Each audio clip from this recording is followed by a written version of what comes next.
В 2020 году исполняется 115 лет со дня рождения русского писателя, журналиста, военного корреспондента, автора легендарного романа «Жизнь и судьба» Василия Гроссмана. Центральная городская библиотека предлагает вашему вниманию слайд-беседу «Жизнь и судьба», посвященную его жизни и творчеству.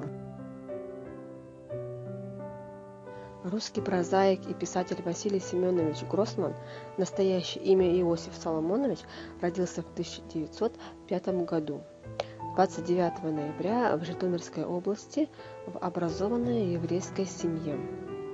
Но еще в детстве уменьшительная форма его имени, Иосиф, превратилась в Вася и стала впоследствии его литературным псевдонимом. Мать писателя Екатерина Савельевна преподавала французский язык.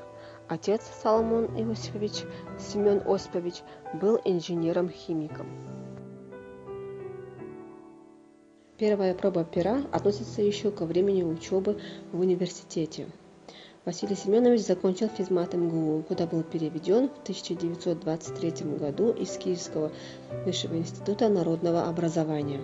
Свои первые литературные опыты продолжил уже в 1929 году, когда начал работать по специальности в Донбассе.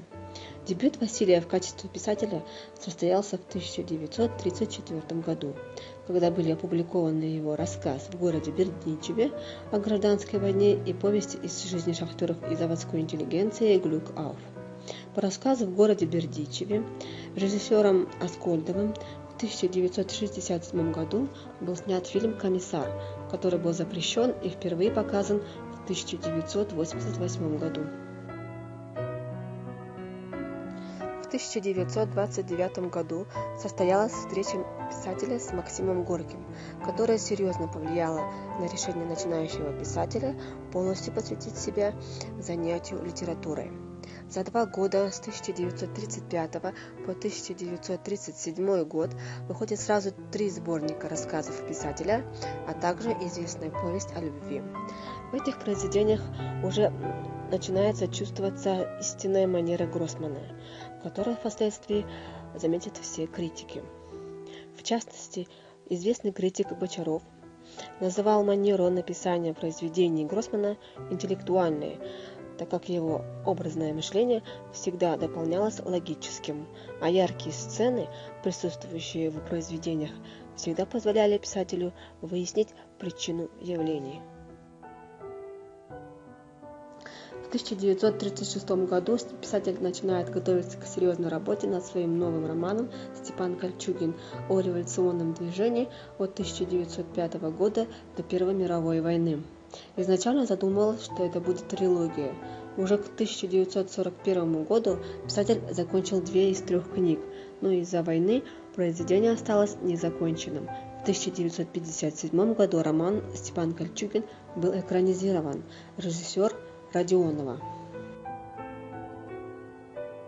Летом 1941 года Василий Гроссман был мобилизован в армию.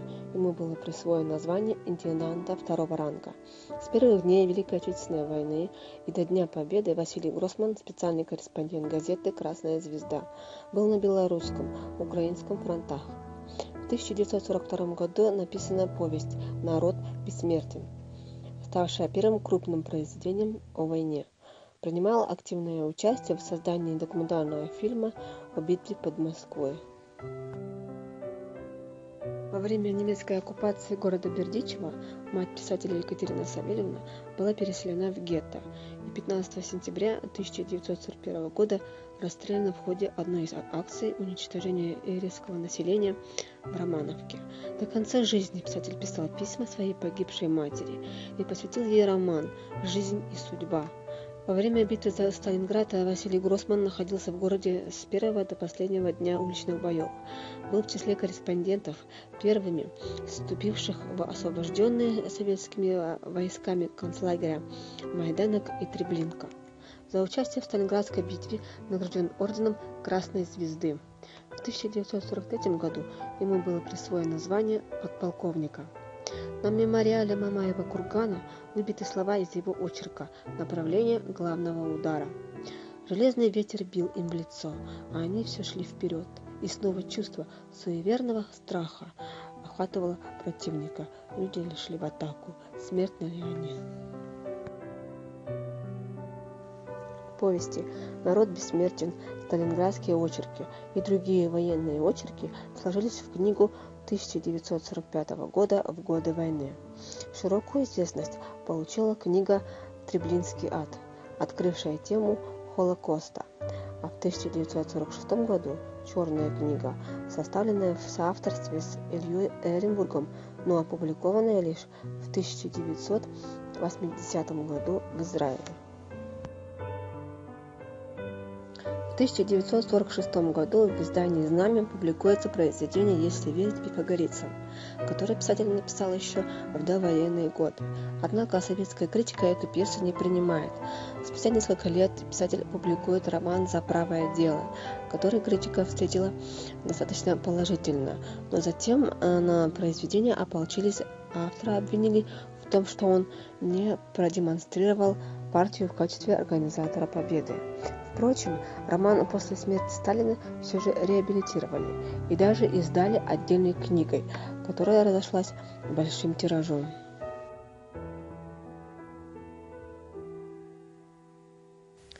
Позже выходит роман «Жизнь и судьба», в основу которого легли события о Сталинградской битве. В 1960 году была отвергнута печать и изъята органами КГБ. Сохраненный экземпляр в 1980 году был опубликован в Швейцарии, в 1988 году в СССР.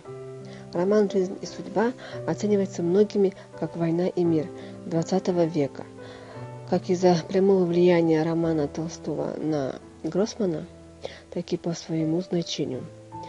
Его центральная идея в том, что проявление человечности, происходящее в тоталитарном обществе, вопреки давлению такого общества, является высшей ценностью. По словам Григория Дашевского, и эта идея и красота построения романа приближают Гроссмана к классическим авторам античности. В 2012 году роман экранизировали. В 2013 году фильм выдвигался на соискание международной премии Эмми в номинации «Лучший телефильм или мини-сериал». «Жизнь и судьба». Запрещенный роман Василия Гроссмана. Одна из самых великих и самых недооцененных книг XX века. Грандиозный портрет эпохи. Ошеломляющая правда. Судьба страны, которая оживает в судьбах людей. «Жизнь и судьба» возвращается к нам в бережном прочтении режиссера Сергея Урсуляка.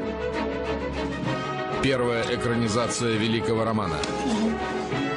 Кино, которое требует душевной работы. Кино, которое надо смотреть всем сердцем. Герой. Чтобы понять себя, свою страну, свою историю. Кино, которое должен увидеть каждый. «Жизнь и судьба».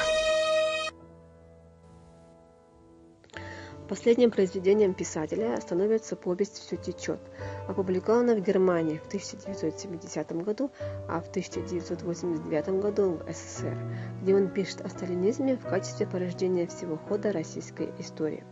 Посмертно опубликован сборник рассказов Гроссмана «Добро вам», 1967 год, куда вошли путевые заметки об Армении и военные сюжеты, осмысляемые писателем, как всегда, с позиции неприятия насилия и признания права на жизнь всего существующего.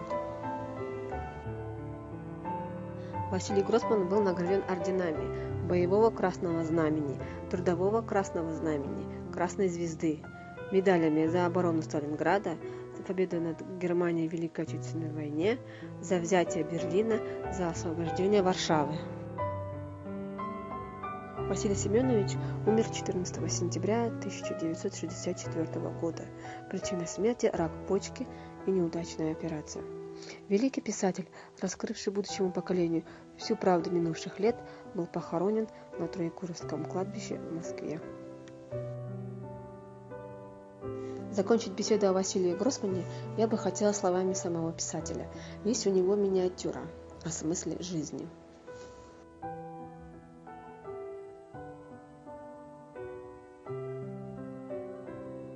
Всех, кого заинтересовала данная тема, мы приглашаем посетить Центральную городскую библиотеку.